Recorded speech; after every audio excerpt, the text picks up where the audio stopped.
hombres y mujeres del mundo. Me llena de interrogantes saber cómo están, cómo va la familia, cómo se sienten, cómo está el espíritu, cómo buscan respuestas a las incertidumbres. Eso es importante, hablarlo con el amigo, el vecino. Allí donde se juega dominó, cual que sea, siempre hablar. Cómo vencer la tristeza, la soledad, debemos de conversar. Hoy quiero hablar con ustedes sobre un tema que involucra más a los trabajadores del campo y de la ciudad, porque guarda relación con una figura del derecho del trabajo, una figura que ha dado agua de beber y que ha provocado que los trabajadores en el andar de la historia se unan, se reúnan, intercambien y busquen respuesta a su vida, a su diario batallar en lo que concierne la alimentación de la familia.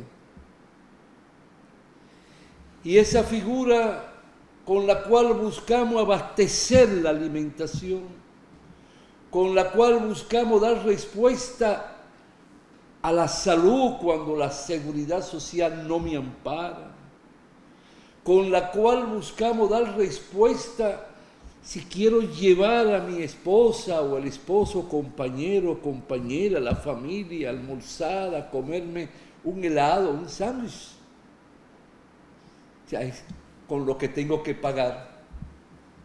Y eso que tengo que buscar es lo que yo recibo como contrapartida del trabajo que realizo, que brindo a un empleador, y que es una de las figuras para caracterizar y determinar la existencia y la presencia del contrato de trabajo, cual que sea su naturaleza. Y esa figura lleva por nombre salario. Y el salario es la contrapartida al trabajo realizado, ya sea por semana, por mes, quincena, ya sea por labor rendida, pero a su vez es la energía que el trabajador vende, es el sudor, es la fuerza del trabajo o el trabajo mental, intelectual. Las más de las veces, en sentido general, lo que yo percibo no guarda relación ni compagina con el trabajo que brindo, llevándome al extremo de que eso no me rinde y tengo que trabajar hora extra, horas interminables. Sucede que el trabajo tiene el carácter de alimentación, esa es su propia naturaleza, porque con el salario se me permite yo buscar los alimentos, no solo para mí, sino para mis padres, si ya están viejitos y no cuentan con una pensión, como ocurre con la gran mayoría de los ancianos de nuestro pueblo. A mi oficina todavía vienen desde Navarrete y hasta a pie, porque no tienen el dinero para pagar un pasaje. Averiguar sobre su pensión que lleva años y no le dicen nada. A través de Hacienda no hay respuesta muchas veces. Entonces tengo que explicarle que no vuelva más a la capital a gastar dinero porque no sabe andar. Se expone el pobre anciano, 90 años, y le dio tantos años de producción, de transformación de la materia prima, de creación de materia prima a través del sembradío y la recolección y el cultivo. Y después que llega a esa edad es como si fuera un bagazo, una cucaracha, una hormiga. No le dan valor, No quiere decir que la cucaracha y la hormiga no tengan valor como insectos. Lo tienen, pero lo presento como algo peyorativo. Ese salario, en el Código de Trabajo se establece la presencia de un Comité Nacional de Salarios. Y ese comité está llamado a reunirse cada 2 años para determinar el salario mínimo a pagar a los trabajadores de acuerdo al sector donde trabaje, ya sea que se encuentre en el sector privado no sectorizado, como son las empresas privadas o los comercios, pero también está el sector sectorizado, que es, por ejemplo, el de las zonas francas, las empresas que operan. Pero tenemos grandes empresas en el orden turístico y dependiendo si es pequeña, mediana, la empresa cual que sea. Ese Comité Nacional de Salario establece una tarifa de salario mínimo. Ese mínimo quiere decir que no se puede pactar ni pagar por debajo de ese mínimo que se consagra en la resolución. Todo hasta ahí va muy bonito. Pero ocurre que hay un enemigo muy cruel, malvado, perverso, ese enemigo, que se llama inflación. ¿Y eso qué significa? Que los precios de los productos de primera necesidad, por ejemplo, el arroz, el jabón, la habichuela, la carne, se disparan en su precio. Se sale del control y del dominio del Estado a través del gobierno. Y al dispararse los precios, el salario automáticamente se reduce, su poder adquisitivo. Eso es diabólico. Y cuando me aumentan el salario, los gobiernos que hemos tenido no se detienen a vislumbrar, a prever las causas y los efectos y controlarlo y enfrentarlo antes de anunciar el aumento. Por ejemplo,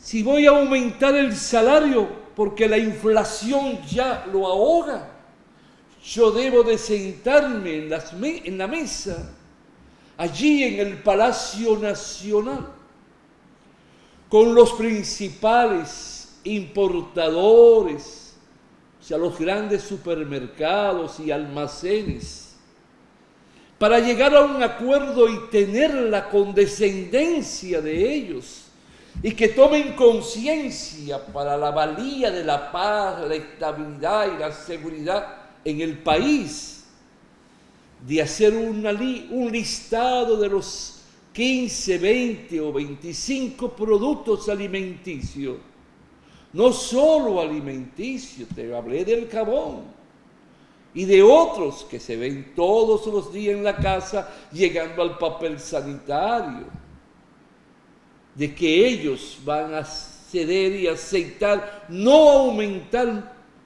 los precios, sino limitarse al precio que con el gobierno central se discuta. Y allí en la mesa está el ministro de Hacienda, está el ministro de Industria y Comercio, está el ministro de Trabajo y el presidente. Toda una fuerza moral que pueda inspirar, y los empresarios se veían que están llamados a devolver con gentileza la petición del presidente, sin que eso signifique que ellos se le piden y se le exige que pierdan en sus negocios, pero que ganen menos. Entonces el salario surge en base a eso. Si ahoga, si aniquila momentáneamente la inflación, la controlamos, pero concomitantemente tengo un plan de nación para el campo, hacer grandes fincas experimentales de ganado vacuno para la leche, la carne. Y con leche y carne, aunque falte lo que falte, un pueblo se alimenta con leche y carne. Óigase bien, ¿eh? Pero tenemos que tener el ganado, tenemos que tener los chivos, las cabras, para buscar leche, para alimentar a nuestros hijos, a nuestros niños. Pero tenemos que tener un proyecto de nación en la agricultura. Tenemos que saber cuánta tarea necesitamos sembrar de arroz, de maíz, de sorgo. No solo para alimentar al ser humano, sino a los animales irracionales, como el ganado vacuno, porcino, los caballos, yeguas. Entonces tenemos que saber qué necesitamos para alimentar el pueblo y que pueda llegar la harina a las panaderías a un precio razonable para que el pan no me den ya menos de 8 panes por 100 pesos. Ya me cobran 132 y 140 pesos por una funda de 10 panes. Y el pueblo consume pan. Y el pueblo consume espaguetis. Pues tengo que buscar empresas del Estado, dirigidas por el Estado, del sector privado, pero bajo el manto de una planificación de acuerdo en los precios, porque los espaguetis, los macarrones, el fideo y el pan son productos que están en la mesa del pobre. Fíjate, ¿por qué te hablo de eso? He estado viendo en la prensa que la canasta básica nacional ascendió a 45.678 pesos con 27 centavos al mes de agosto del 2024, o sea, de este año. 45.000. ¿Y cuál es el salario mínimo? Porque no pagan más del mínimo fácil los empresarios. Tiene que ser con presión, tiene que existir un sindicato, tiene que darse lugar a una negociación de un convenio colectivo. Y hoy los sindicatos casi no existen, y si existen responden a los intereses de la empresa, son sindicatos amarillos. Entonces por sí solo un empresario casi nunca dice yo voy a aumentar.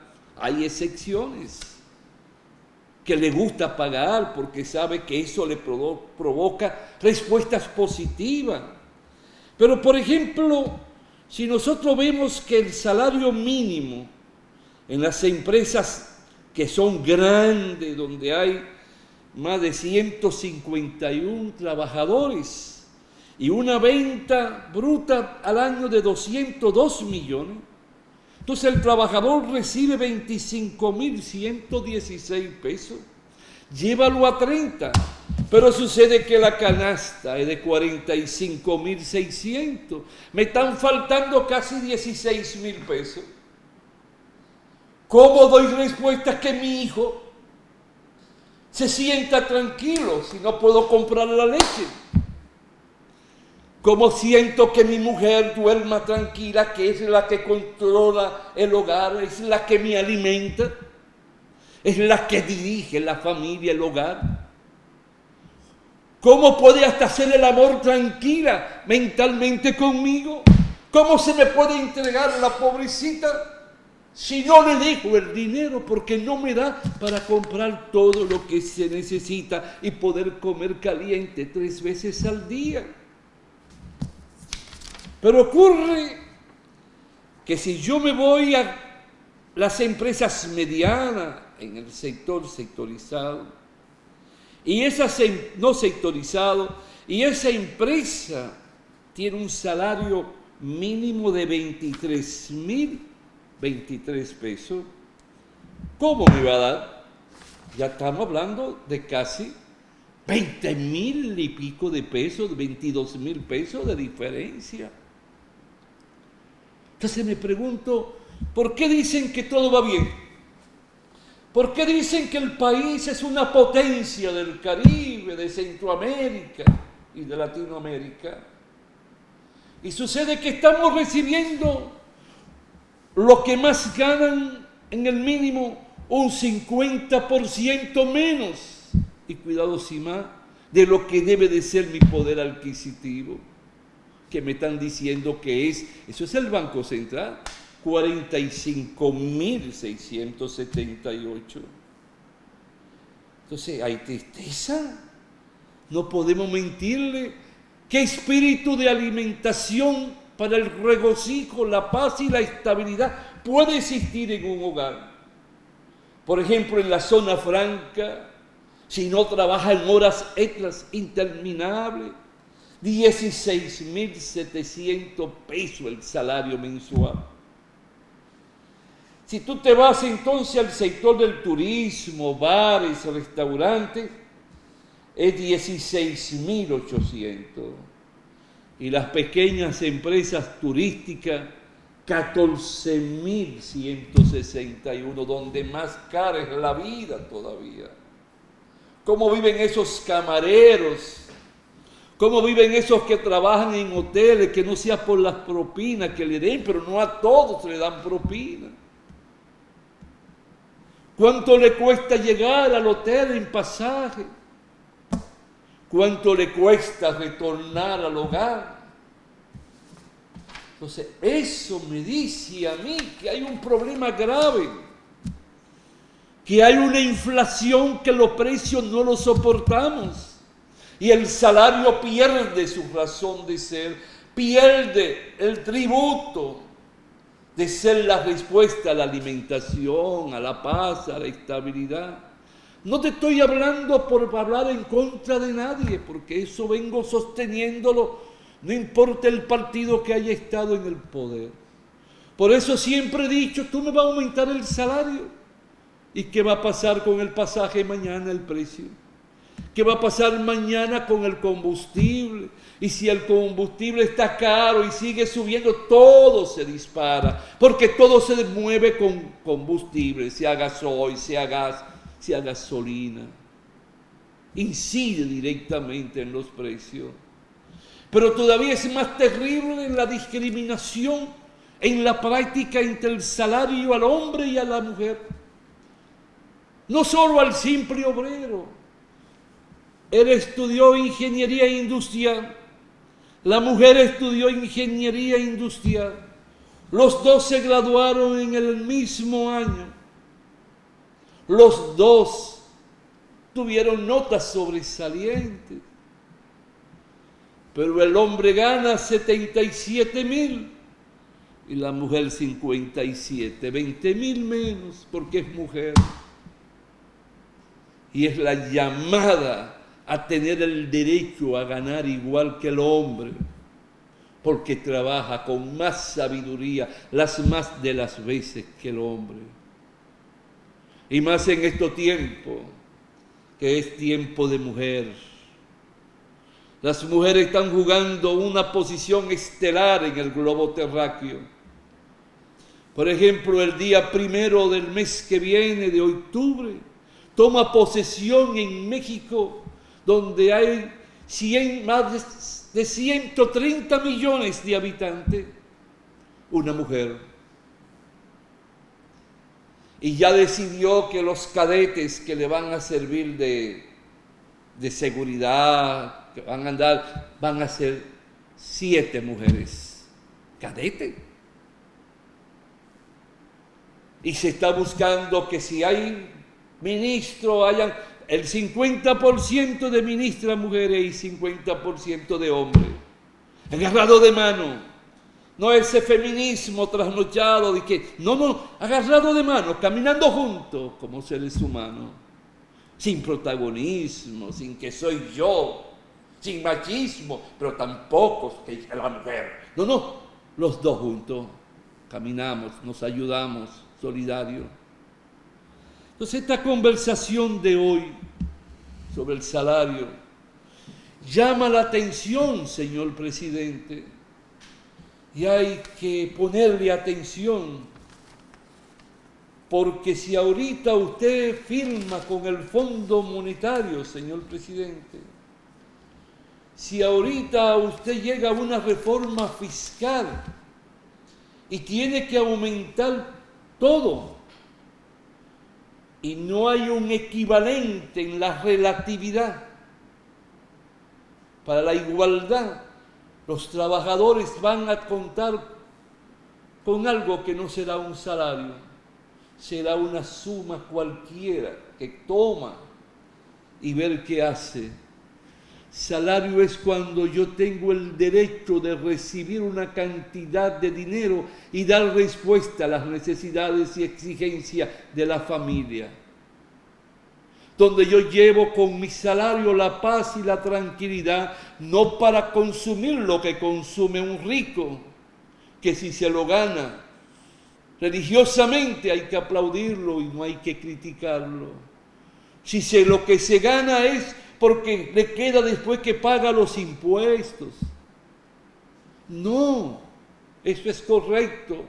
Ahora, señor presidente, más que una reforma fiscal, es detenerse y analizar y ponderar en la Dirección General de Impuestos Internos y en el Ministerio de Hacienda, porque la dirección depende del Ministerio de Hacienda, es si en verdad todos los empresarios y los ricos del país están recibiendo, están pagando lo que deben de pagar. Lo más sencillo, a diario encuentro trabajadores que vienen y lo mando a la DIDA para que me traigan el documento que indique si están pagando o no están pagando en la seguridad social. Y no hay un solo día que no me llegue un documento donde se registre que el patrono está atrasado o no lo ha afiliado o no está pagando. Si eso es ahí, ¿qué será en los impuestos? Y nadie puede escapar a pagar los impuestos. Por eso me sorprendí cuando en tiempo pasado se habló de que reducir totalmente, por no decir a nada, el pago de los impuestos por concepto sucesoral. ¿Cómo van a llevar eso a un sitio cuando el que recibe su sucesión, la más de las veces son familias poderosas? ¿Por qué regalar?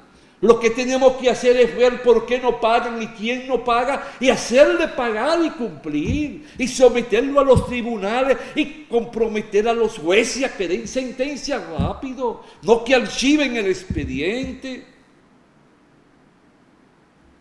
Tenemos que buscar ser austeros, pero sin dejar de dar respuesta. Tenemos que buscar de préstamo, pero para invertirlo, reinvertirlo, señor presidente. Ojalá que estas inquietudes tú las ponderes como trabajador, como obrero, como jornalero. Ojalá que te detengas a saber qué está pasando y por qué tu salario pierde valor y qué significa de forma negativa la inflación y que el salario no vaya a la par o por encima de toda inflación. Y déjenme decirle, no es cierto que el aumento salarial provoca inflación. Lo contrario, una dinámica crea empleo, provoca el nacimiento de más trabajo, de más materia prima a vender, porque entonces los pobres en particular, los trabajadores en particular, tendrán más dinero para comprar ropa, comprar comida, sus alimentos. Entonces va a fluir para aumentar el mercado de producción que tiene que ir. Esto requiere una amalgama, señor presidente, de su gabinete económico y social, y analizar punto por punto y con responsabilidad de cada quien de presentar el plan de nación de su dependencia o institución correspondiente. Hasta la próxima, si Dios quiere, hombres y mujeres del mundo.